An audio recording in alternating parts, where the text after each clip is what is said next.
Bismillahirrahmanirrahim. Assalamualaikum warahmatullahi wabarakatuh. Waalaikumsalam warahmatullahi Waalaikumsalam wabarakatuh. warahmatullahi wabarakatuh. Alhamdulillahirrabbilalamin. Pada kesempatan kali ini, kami dari kelompok 5 dapat mempresentasikan materi diskusi kami, yaitu yang berjudul pengelolaan peserta didik. Dengan mata kuliah pengelolaan pendidikan yang diampu oleh Dr. Dadan F. Ramdan, MAG, MNPD. Anggota dari kelompok 5 terdiri dari saya sendiri, Salsabila Fuji Nur Admin, selanjutnya Sofia Fauzia Azhar, Yora Fuji Yulianti, Zefi Zafar Siddiq, dan yang terakhir Zuha Arlian. Baik, untuk mempersingkat waktu, kita lanjut kepada pembahasan materi. Yang pertama akan dijelaskan oleh Saudara Zefi. Kepada Zefi, saya persilahkan. Terima kasih Saudari Salsa. Langsung saja ya. Pengertian pengelolaan peserta didik. Pengertian umum, anak didik adalah setiap orang yang menerima pengaruh dari seseorang atau sekelompok orang yang menjalankan kegiatan pendidikan. Sedangkan dalam arti sempit, anak didik adalah anak pribadi yang belum dewasa yang diserahkan kepada tanggung jawab pendidik.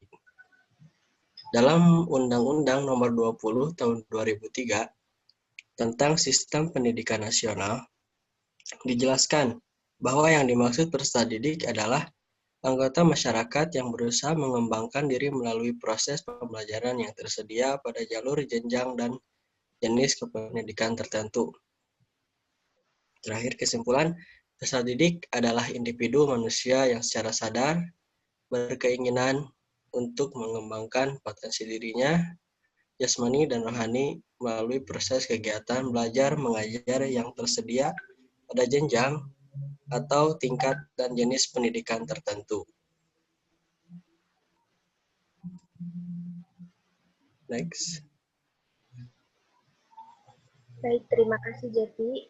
Selanjutnya untuk materi selanjutnya tentang tujuan dan fungsi ya, akan disampaikan oleh Saudari Sofi. Kepada Sofi saya persilahkan. Baik, terima kasih Bu Moderator.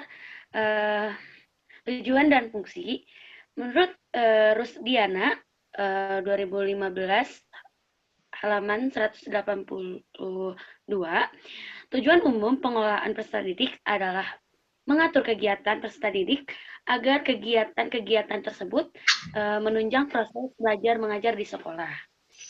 Tujuan khusus manajemen peserta didik atau pengelolaan peserta didik adalah sebagai berikut.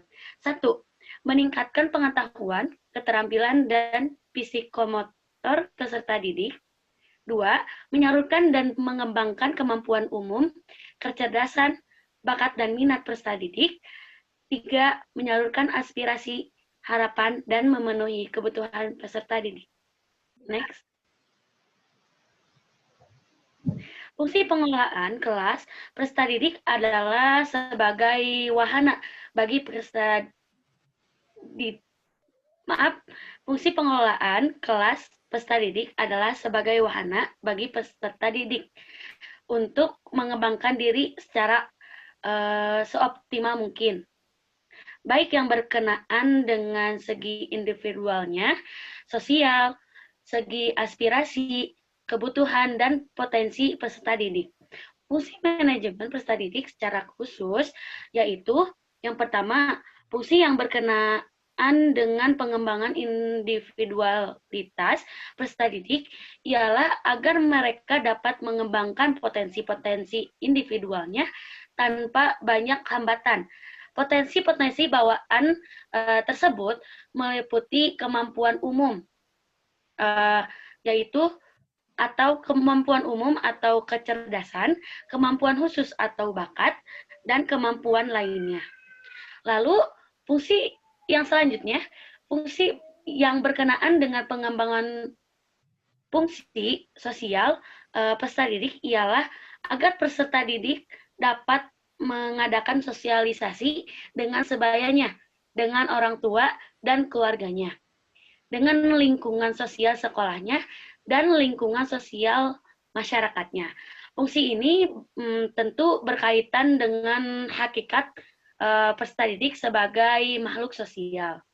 Lalu yang selanjutnya, fungsi yang berkenaan dengan penyaluran aspirasi dan harapan peserta didik ialah agar peserta didik tersalur hobi, kesenangan, dan minatnya. Dan terakhir, fungsi yang berkenaan dengan pemenuhan kebutuhan dan kesejahteraan peserta didik ialah agar peserta didik sejahtera dalam kehidupannya. Baik, mungkin cukup. Ya, terima kasih Sofi. Ya. Tentang prinsip pengelolaan peserta didik akan disampaikan oleh Yora Fuji Yulianti. Pada Yora, saya persilahkan. Baik, terima kasih untuk prinsip pengelolaan peserta didik. Adapun prinsip pengelolaan peserta didik menurut Rusdiana tersebut adalah sebagai berikut. Pengelolaan peserta didik dipandang sebagai bagian dari keseluruhan pengelolaan sekolah. Segala bentuk kegiatan pengelolaan peserta didik haruslah mengemban misi pendidikan dan dalam rangka mendidik peserta didik. Yang ketiga, kegiatan-kegiatan pengelolaan peserta didik haruslah diupayakan untuk mempersatukan peserta didik yang mempunyai aneka ragam latar belakang dan perbedaan. Yang keempat, kegiatan pengelolaan peserta didik harus dipandang sebagai upaya pengaturan terhadap pembimbingan peserta didik. Yang kelima, kegiatan pengolahan peserta didik haruslah mendorong dan memacu kemandirian peserta didik. Prinsip kemandirian akan bermanfaat bagi peserta didik tidak hanya di sekolah, tetapi juga ketika sudah terjun ke masyarakat. Yang keenam, apa yang diberikan kepada peserta didik dan yang selalu diupayakan oleh kegiatan pengelolaan peserta didik haruslah fungsional bagi kehidupan peserta didik, baik di sekolah maupun untuk masa depan. Lanjut, Teh. Pendekatan pengelolaan peserta didik ada dua, yaitu pendekatan operasional adalah mengharuskan kehadiran secara mutlak bagi peserta didik di sekolah, memperketat presensi, penuntutan disiplin yang tinggi, menyelesaikan tugas-tugas yang diberikan kepadanya. Pendekatan demikian memang teraksentuasi pada upaya agar peserta didik menjadi mampu. Yang kedua, pendekatan kualitatif atau the qualitative approach. Pendidikan ini lebih memberikan perhatian kepada kesejahteraan peserta didik. Sekian, terima kasih. Nah, untuk materi tentang ruang lingkup peserta didik akan disampaikan oleh Zuha Arroyan. Pada Zuha Arroyan, saya persilahkan. Baik, terima kasih, Teh. Jadi, ruang lingkup peserta didik, di antaranya yang pertama, ukuran kelas peserta didik, meliputi ruang tempat belajar memungkinkan, kedua, pengaturan tempat duduk, ventilasi dan pengaturan cahaya, pengaturan penyimpanan barang, dan memperhatikan dan memahami setiap karakter anak. Kedua, orientasi peserta didik yang baru. Implementasinya, setiap tahun ajaran baru, sekolah disibukkan oleh penerimaan siswa baru. Sebelum kegiatan belajar dimulai, kepala sekolah terlebih dahulu membentuk panitia untuk peserta. Kegiatan berupa pendaftaran. Jadwal penerimaan peserta didik tersebut disebarluaskan kepada masyarakat, media massa, pengumuman sekolah, penyebaran brosur, open house, pameran, dan lain-lain. Syarat-syarat pendaftaran ditentukan oleh lembaga sesuai dengan ketentuan yang telah ditetapkan, antara lain mengisi formulir, memberikan foto, membayar administrasi, dan lain-lain. Ruang lingkup selanjutnya, yang pertama, mengatur kehadiran dan ketidakhadiran peserta didik, mengatur pengelompokan peserta didik, mengatur evaluasi peserta didik, mengatur kendali kelas, mengatur peserta didik yang mutase dan drop out, mengatur kode etik dan kedisiplinan, mengatur layanan peserta didik, dan rekrutmen peserta didik. Next, Teh. Rekrutmen peserta didik itu diantaranya yang pertama, rekrutmen siswa baru. Setiap tahun ajaran baru, sekolah disibukkan oleh penerimaan siswa yang baru. Yang pertama, pencetakan dan pelaporan kemajuan peserta didik, diantaranya buku induk, buku klaper, buku prestasi, dan daftar prestasi dan daftar mutase peserta didik. Yang kedua,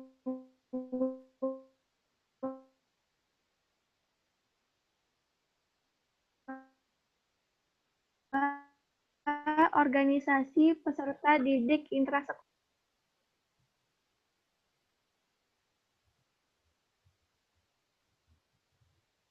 Next. Layanan-layanan khusus yang menunjang kelancaran pengelolaan peserta didik. Yang pertama, bimbingan sekolah. Yang kedua, perpustakaan sekolah. Yang ketiga, usaha kesehatan kelas atau UKS. Yang keempat, kantin sekolah. Yang kelima, transportasi sekolah. Keenam, asrama bagi peserta didik.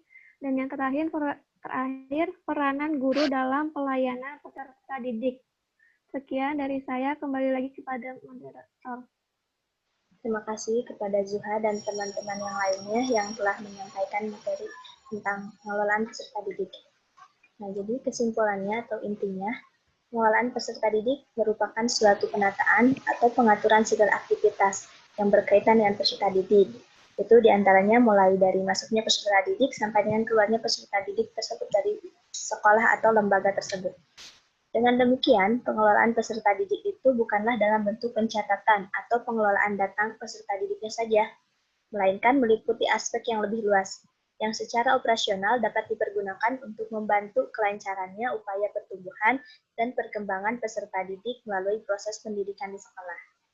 Namun, tujuan umum pengelolaan peserta didik itu adalah mengatur kegiatan peserta didik agar kegiatan-kegiatan tersebut menunjang proses belajar mengajar di sekolah. Fungsi pengelolaan kelas peserta didik adalah sebagai wahana bagi peserta didik. Contohnya untuk mengembangkan diri seoptimal mungkin, adanya prinsip dan ruang lingkup dalam pengelolaan peserta didik tersebut. Mewujudkan terciptanya proses kegiatan belajar, mengajar di sekolah secara keseluruhan untuk mencapai hasil yang optimal. Dengan adanya strategi dalam penerimaan siswa baru, sehingga dapat menjadi patokan dalam pengelolaan peserta didik yang baik. Mungkin hanya itu yang dapat kelompok 5 sampaikan mengenai tentang pengelolaan peserta didik. Kurang lebihnya mohon maaf. Teman-teman bisa didiskusikan nanti di LMS. Terima kasih atas perhatiannya. Wassalamualaikum warahmatullahi wabarakatuh. Waalaikumsalam warahmatullahi wabarakatuh.